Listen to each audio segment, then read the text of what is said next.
ট্রাম্পের বেইজিং সফর শেষ হতে না হতেই নতুন কূটনৈতিক বার্তা দিল মস্কো। রাশিয়ার প্রেসিডেন্ট ভ্লাদিমির পুতিন আগামী ১৯ থেকে ২০ মে চীন সফরে যাচ্ছেন। এই সফরকে ঘিরে আন্তর্জাতিক রাজনীতিতে আবারও বাড়ছে আলোচনা ও কৌতূহল। ক্রেমলিন জানিয়েছে, চীন সফরে প্রেসিডেন্ট শি জিনপিংয়ের সঙ্গে বৈঠকে বসবেন ভ্লাদিমির পুতিন। সেখানে রাশিয়া ও চীনের কৌশলগত সম্পর্ক আরও গভীর করার বিষয়ে আলোচনা হবে। সফরে চীনের প্রধানমন্ত্রী লি সিয়াংয়ের সঙ্গেও আলাদা বৈঠক করার কথা রয়েছে পুতিনের। রাশিয়ার রাষ্ট্রীয় বার্তা সংস্থা তাস জানিয়েছে, ২০০১ সালে স্বাক্ষরিত গুড নেইবারলিনেস অ্যান্ড ফ্রেন্ডলি কোঅপারেশন চুক্তির ২৫ বছর পূর্তি উপলক্ষে এই সফরের আয়োজন করা হয়েছে।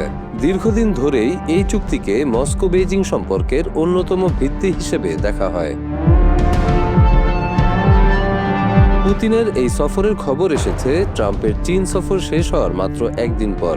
প্রায় এক দশকের মধ্যে এটিই ছিল কোনো মার্কিন প্রেসিডেন্টের প্রথম বেইজিং সফর। ট্রাম্প ও শি কয়েকটি বড় বাণিজ্য চুক্তির কথা বললেও তাইওয়ান ও ইরান যুদ্ধ নিয়ে প্রকাশ্যে তেমন অগ্রগতির ইঙ্গিত মেলেনি। দুই নেতা রাশিয়া ইউক্রেন যুদ্ধ নিয়েও কথা বলেছেন। এই যুদ্ধে চীন আনুষ্ঠানিকভাবে নিরপেক্ষ অবস্থানের কথা বললেও শি জিনপিং নিজেকে মধ্যস্থতাকারী হিসেবে তুলে ধরার চেষ্টা করছেন। তবে বিশ্লেষকদের মতে, রাশিয়ার সঙ্গে চীনের ঘনিষ্ঠ সম্পর্ক সেই অবস্থানকে প্রশ্নের মুখে ফেলছে।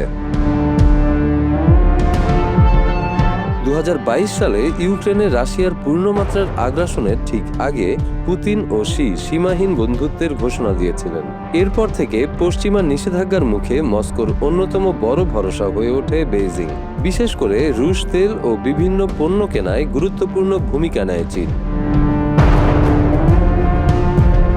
সম্প্রতি রয়টার্স সহ কয়েকটি সংবাদ মাধ্যমের প্রতিবেদনে দাবি করা হয়, চীনা কিছু প্রতিষ্ঠান রাশিয়ার ড্রোন উৎপাদনে সহায়তা করছে।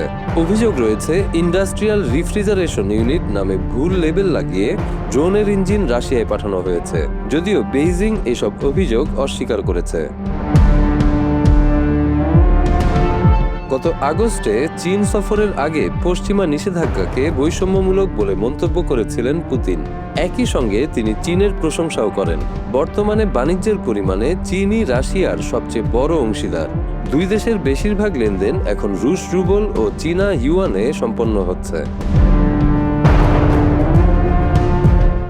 গত মাসে রুশ পররাষ্ট্রমন্ত্রীর সঙ্গে বৈঠকে শি জিনপিং মস্কোর সঙ্গে আরও ঘনিষ্ঠ কৌশলগত সহযোগিতার উপর জোর দেন। এর আগে গত বছর রাশিয়া সফরে গিয়ে তিনি বলেছিলেন, পশ্চিমা চাপ ও একতরফা নীতির বিরুদ্ধে বেইজিং মস্কোর পাশে থাকবে। বিশ্লেষকদের মতে, ইউক্রেন যুদ্ধের পর থেকে পশ্চিমা নিষেধাজ্ঞা ও ভূরাজনৈতিক চাপের মুখে রাশিয়া ও চীনের সম্পর্ক আরও গভীর হয়েছে। দুই দেশের ক্রমবর্ধমান কৌশলগত ঘনিষ্ঠতা বিশ্ব রাজনীতির ক্ষমতার ভারসাম্যে নতুন পরিবর্তনের ইঙ্গিত দিচ্ছে।